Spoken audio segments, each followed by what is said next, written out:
ఆధాన్ special story.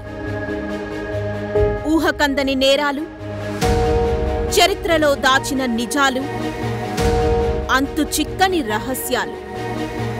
Subject ఏదైనా వివరంగా, విశ్లేషణాత్మకంగా అందిస్తా.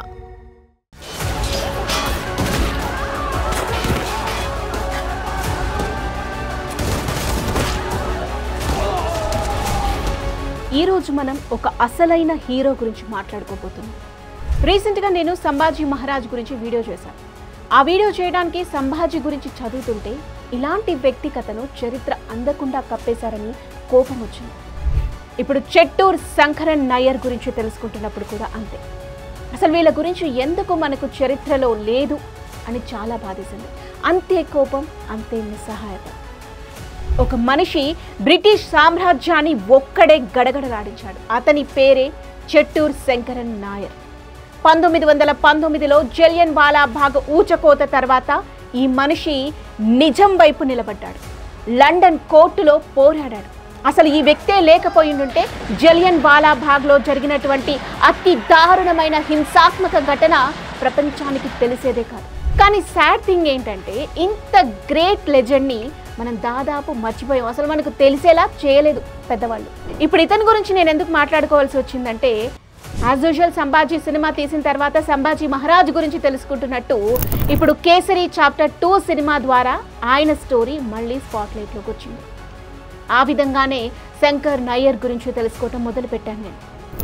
సో ఈ వీడియోలో ఆ నాయర్ ఎవరు, లండన్ కోర్టులో ఏం జరిగింది, జలియన్ వాలా బాగ్ ఘటన తర్వాత ఎలా ఈయన ఫైట్ చేశారు, బ్రిటిష్ని ఎలా గడగడలాడించాడు, ఈయనని భారతీయులంతా ఒక హీరోలా ఎలా చూశారు, అన్నీ నేను మీకు చెప్పబోతున్నాను. అసలు ఈయనని చరిత్ర పుట్టల్లో నుంచి ఎందుకు చెరిపేశారు అనే విషయం కూడా కంప్లీట్ డీటెయిల్స్, కంప్లీట్గా నిజాలని బయట పెట్టబోతున్నాను. సో ఎక్కడా స్కిప్ చేయకుండా చూడండి.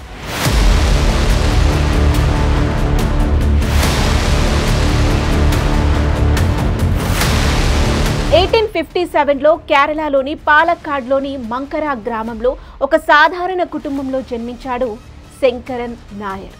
కానీ ఈ అబ్బాయి సాధారణమైన వాడు కాదు. చిన్న వయసులోనే లాయర్గా మొదలై మద్రాస్ హైకోర్టులో జడ్జిగా ఎదిగాడు. ఇక 1897లో కేవలం 40 ఏళ్ల వయసులోనే ఇండియన్ నేషనల్ కాంగ్రెస్ అధ్యక్షుడు కూడా అయ్యాడు. ఏకైక మలయాళీ, అతి పిన్న వయస్కుడు. సామాజిక సంస్కరణలకు మద్దతిచ్చాడు. అంతర్జాతీయ వివాహాలను సమర్థించాడు. భారత స్వయం పాలన కోసం కలలు కన్నాడు. 1915 నాటికి అతను వైస్రాయ్ ఎగ్జిక్యూటివ్ కౌన్సిల్లో ఏకైక ఇండియన్ మెంబర్గా చేరాడు. అలా చేరటం చాలా గొప్ప విషయం. అప్పట్లో ఇండియన్ చేరగల అత్యున్నత పదవి అది. కానీ 1919లో ఒక ఘోర సంఘటన ఆయన జీవితాన్ని, దేశ చరిత్రనే మార్చేసింది. ఏంటా సంఘటన అంటే అదే జలియన్ వాలా బాగ్ ఊచకోత. 1919 ఏప్రిల్ 13న అమృత్సర్లోని జలియన్ వాలా బాగ్లో వేలాది మంది శాంతియుతంగా గుమిగూడారు. కొందరు రౌలట్ యాక్ట్కి వ్యతిరేకంగా నిరసన తెలిపేందుకు వచ్చారు. మరికొందరు ఆ రోజే బైసాఖి పండుగ ఉండటంతో సెలబ్రేట్ చేసుకునేందుకు అక్కడికి చేరుకున్నారు. కానీ బ్రిటిష్ జనరల్ రెజినాల్డ్ డయర్ ఈ జనాలందరినీ టెర్రరిస్టులుగా చూశాడు. అతను ఎంట్రీ గేట్ని మూసేశాడు. తన సైన్యానికి ఆర్డర్ ఇచ్చాడు, ఫైర్ చేయండి అని.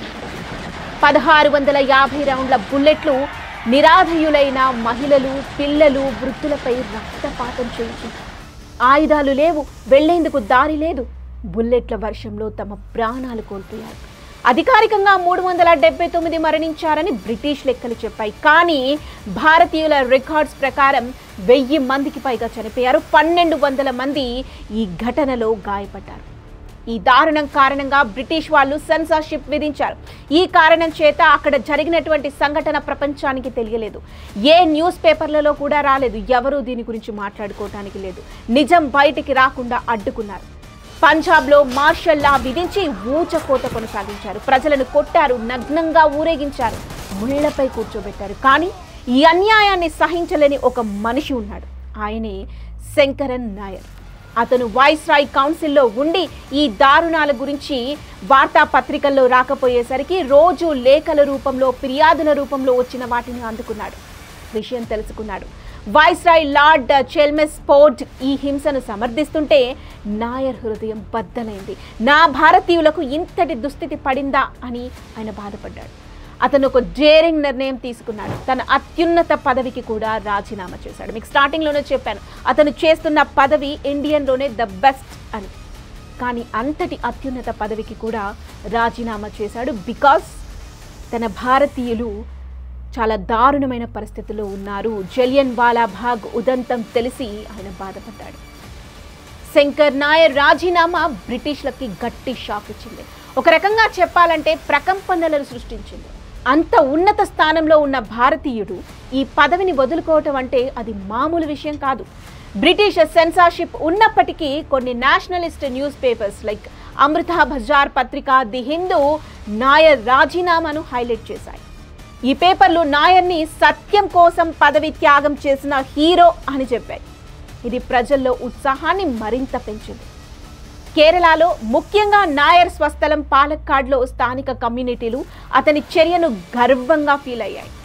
ఈ వార్తలు నోటి మాటల ద్వారా స్ప్రెడ్ అయి ప్రజల ఇళ్లలో, స్థానిక టీ షాపుల్లో ఒక ఇండియన్ బ్రిటిష్కి గట్టి షాక్ ఇచ్చాడని గర్వంగా చర్చించుకున్నారు. నాయర్ రాజీనామా చేసి మద్రాస్కి తిరిగి వస్తున్నప్పుడు ఆయనను ఒక హీరోగా చూశారు. హీరోగా అతనికి స్వాగతం పలికారు. రైలు ఆగిన ప్రతి స్టేషన్లో జనం సంబరాలు చేసి పటాసులు కాల్చారు. దీని ఫలితంగా పంజాబ్లో సెన్సార్షిప్ ఎత్తేశారు. మార్షల్ లా క్యాన్సిల్ చేశారు. హంటర్ కమిషన్ను ఏర్పాటు చేశారు. ఈ కమిషన్ డయర్ చర్యలను తప్పుపట్టింది. డయర్ను ఇండియా నుంచి తొలగించారు. కానీ నాయర్ అక్కడ ఆగలేదు. అతను లండన్కి వెళ్ళాడు. బ్రిటిష్ పార్లమెంటు ముందు జలియన్ వాలా బాగ్ నిజాలను బట్టబయలు చేయడానికి. 1922లో నాయర్ గాంధీ అండ్ అనార్కీ అనే ఒక బుక్ రాశాడు. ఈ బుక్లో గాంధీజీ అహింస ఉద్యమాన్ని విమర్శించడంతో పాటు పంజాబ్ లెఫ్టినెంట్ గవర్నర్ మైకేల్ ఓ డయర్ను జలియన్ వాలా బాగ్ ఊచకోతకు బాధ్యుడిగా నిలబెట్టాడు. ఓ డయర్ నీచమైన రిక్రూట్మెంట్ విధానాలు, హింసాత్మక అణచివేతలు ఈ దారుణానికి దారితీశాయని నాయర్ అన్నాడు. ఈ విషయాలను తెలుసుకున్న డయర్ జీర్ణించుకోలేకపోయాడు. అతను నాయర్పై లండన్లోని కింగ్స్ బెంచ్ కోర్టులో డిఫమేషన్ కేసు వేశాడు. 1924 ఏప్రిల్ 30 నుంచి ఈ కేసు స్టార్ట్ అయింది. 5.5 వారాల పాటు సాగింది ఈ కేసు. అప్పటి వరకు అత్యంత లాంగెస్ట్ సివిల్ కేసుగా నడిచింది ఈ కేసు. కోర్టు రూమ్ ఎప్పుడు జనంతో నిండి ఉండేది. బికనీర్ మహారాజా వంటి ప్రముఖులు కూడా వచ్చేవారు. కానీ ఈ కేసు నాయర్కు అనుకూలంగా లేదు. జడ్జ్ హెన్రీ మెక్కార్డీ ఓ డయర్కు బయాస్గా వ్యవహరించాడు. 12 మంది ఆల్ ఇంగ్లీష్ జ్యూరీలో ఒక్క హెరాల్డ్ లాస్కీ, మార్క్సిస్ట్ థియరిస్ట్ తప్ప అందరూ ఓ డయర్కి సపోర్ట్ చేశారు. నాయర్ తన కేసును ధైర్యంగా వాదించాడు. మద్రాస్ హైకోర్టు మాజీ చీఫ్ జస్టిస్ వాల్టర్ ష్వాబే ఇక్కడ నాయర్కు లాయర్గా వ్యవహరించాడు. జలియన్ వాలా బాగ్లో జరిగిన అమానుష చర్యలను అక్కడ బయటపెట్టాడు. 15 మంది సాక్షులు హింసా వివరాలను అక్కడ కోర్టులో చెప్పారు. ప్రజలను నగ్నంగా ఊరేగించిన విషయం, ముళ్లపై కూర్చోబెట్టిన విషయం, అమానుషంగా కొట్టడం, ఇదంతా కోర్టులో చెప్పారు. నాయర్ స్వయంగా కోర్టులో ఈ హింసను డెమో చేసి కూడా చూపించాడు. ఒక సాక్షి చెప్పినట్టుగా చేతులు కట్టి ముళ్లపై కూర్చోబెట్టి అక్కడ జరిగిన పూర్తి సంఘటనల్ని వాళ్ళకి కళ్ళకు కట్టినట్టుగా చూపించాడు. ఇదంతా చూసిన కోర్టులో ఒక్కసారిగా గుండెలు బద్దలయ్యే నిశ్శబ్దం నెలకొంది. కానీ డయర్ను డైరెక్ట్గా కోర్టులో ప్రశ్నించే అవకాశం మాత్రం నాయర్కి రాలేదు. వాళ్ళు ఇవ్వలేదు. డయర్ అనారోగ్యంతో ఉన్నాడని సాకు చెప్పి అతన్ని కోర్టుకు రాకుండా చేశారు. అయినా నాయర్ డయర్ చర్యలను కోర్టులో హైలైట్ చేశాడు. డయర్ స్వయంగా నేను కాల్పులు జరిపాను, ఇండియన్స్పై మోరల్ ఇంపాక్ట్ క్రియేట్ చేయడానికి అని చెప్పిన స్టేట్మెంట్ని నాయర్ కోర్టులో ప్రజెంట్ చేశారు. ఈ స్టేట్మెంట్ బ్రిటిష్ ప్రెస్లో సంచలనం సృష్టించింది. అయితే కేసు నాయర్కి వ్యతిరేకంగా ముగిసింది. 11-1 జ్యూరీ ఓ డయర్కు ఫేవర్గా తీర్పునిచ్చింది. నాయర్ 500 పౌండ్స్ డ్యామేజెస్ కింద 7,500 పౌండ్స్ కోర్టులో ఖర్చులకు చెల్లించాల్సి వచ్చింది. ఓ డయర్ క్షమాపణ చెప్పు, డబ్బు కట్టొద్దు అని అన్నాడు. కానీ నాయర్ భారతీయుడు కదా, నిజానికి క్షమాపణ చెప్పే మనిషే కాదు. అతను డబ్బు కట్టాడు, కానీ సత్యం నుంచి ఒక్క అడుగు కూడా వెనక్కి వేయలేదు. డయర్కి తల వంచలేదు. మరోసారి అప్పీల్ చేసుకునే అవకాశం కోర్టు ఇచ్చింది. కానీ అప్పీల్ చేసినా కూడా ఇక్కడ న్యాయం జరగదు అని గట్టిగా చెప్పాడు శంకర్ నాయర్. నాయర్ కోర్టులో ఓడినా అతని పోరాటం వరల్డ్ వైడ్ ఇంపాక్ట్ క్రియేట్ చేసింది. ఈ కేసు జలియన్ వాలా బాగ్ని గ్లోబల్ ఇష్యూగా మార్చింది. విన్స్టన్ చర్చిల్, ఒక డైహార్ట్ ఇంపీరియలిస్ట్ కూడా ఈ ఊచకోతను మాన్స్టర్స్ ఈవెంట్ అని పార్లమెంటులో ఖండించాడు. ఇంత జరిగిన తర్వాత డయ్యర్ను ఇండియా నుంచి తొలగించారు. అతని గౌరవ బిరుదును క్యాన్సిల్ చేశారు. ఓ డయ్యర్ కూడా 1940లో ఉధమ్ సింగ్ చేత లండన్లో హత్యకి గురయ్యాడు. జలియన్ వాలాబాగ్ బాధితుడైన ఉధమ్ సింగ్ 20 ఏళ్ల తన పగను తీర్చుకున్నాడు. అతని కథను కూడా సినిమాగా వచ్చింది. వికీ కౌశల్ హీరోగా సర్దార్ ఉధమ్ అనే మూవీ టైటిల్తో ఈ సినిమా వచ్చింది. ప్రజెంట్ అది అమెజాన్ ప్రైమ్ వీడియోలో స్ట్రీమ్ అవుతుంది. ఎవరైనా మిస్ అయి ఉంటే డెఫినెట్గా చూడండి. అంటే అలాంటి వాళ్ళ గురించి మనం తెలుసుకోవాలి. నాయర్ పోరాటం స్వాతంత్ర ఉద్యమానికి ఊపు తెచ్చింది. ఆయన లండన్కి వెళ్ళి మరీ పోరాటిన తీరు ఇక్కడ భారతీయులలో ఉత్తేజాన్ని నింపింది.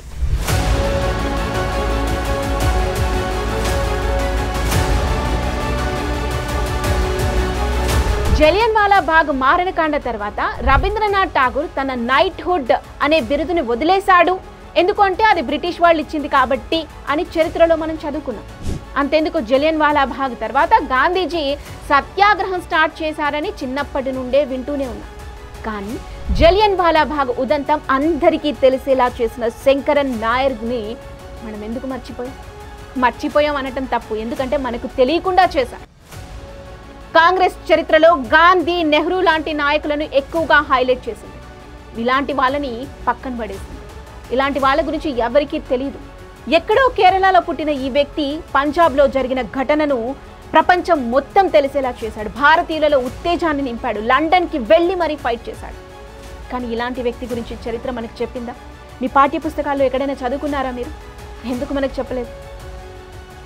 నాయర్ గాంధీ అండ్ అనార్కీ అనే ఒక బుక్ కూడా రాశాడు. ఇక్కడ గాంధీజీ చేసినటువంటి కొన్ని విషయాలను విమర్శించాడు. దీనివల్ల కాంగ్రెస్తో విభేదాలు వచ్చాయి. ఎందుకంటే కాంగ్రెస్కి గాంధీజీ, నెహ్రూ తప్ప ఎవరు కనిపించారు. ఫలితంగా ఆయన చరిత్ర నీడలోనే మిగిలిపోయాడు. ఎవ్వరికీ తెలియకుండా కనుమరుగైపోయాడు. కానీ ఈరోజు ఇలాంటి సినిమాలు రావటం వల్ల ఇతను ఎవరు అని తెలుసుకోవాల్సిన పరిస్థితి మనకు ఏర్పడింది. సంభాజీ మహారాజ్ గురించి కూడా అలాగే తెలుసుకున్నాం. ఈరోజు ఈ వ్యక్తి గురించి కూడా. జలియన్ వాలాబాగ్ ఊచకోతకు 106th యానివర్సరీ సందర్భంగా ఏప్రిల్ 18, 2025 రిలీజ్ అయిన ఈ సినిమా నాయర్ కథను కొత్త తరానికి పరిచయం చేస్తుంది. అక్షయ్ కుమార్, మాధవన్, అనన్య పాండే కీ రోల్స్లో నటించారు. ఈ సినిమాను the case that shook the umpire book ఆధారంగా తీశారు. ఈ సినిమా చూసిన తర్వాతే శంకరన్ నాయర్ గురించి ప్రపంచానికి తెలిసింది, భారతీయులకు తెలిసింది. మీరు ఇంకా ఆ సినిమాను చూడలేదా? సో వెంటనే థియేటర్కి వెళ్ళండి. అయితే తెలుగు వర్షన్ అయితే లేదు, హిందీలో చూడొచ్చు. హిందీ అర్థమైతే చూడొచ్చు, లేదంటే జియో హాట్స్టార్లో స్ట్రీమ్ అయ్యే వరకు వెయిట్ చేయండి. డెఫినెట్గా ప్రతి ఒక్క భారతీయుడు శంకరన్ నాయర్ లాంటి వ్యక్తి గురించి తెలుసుకొని తీరాలి.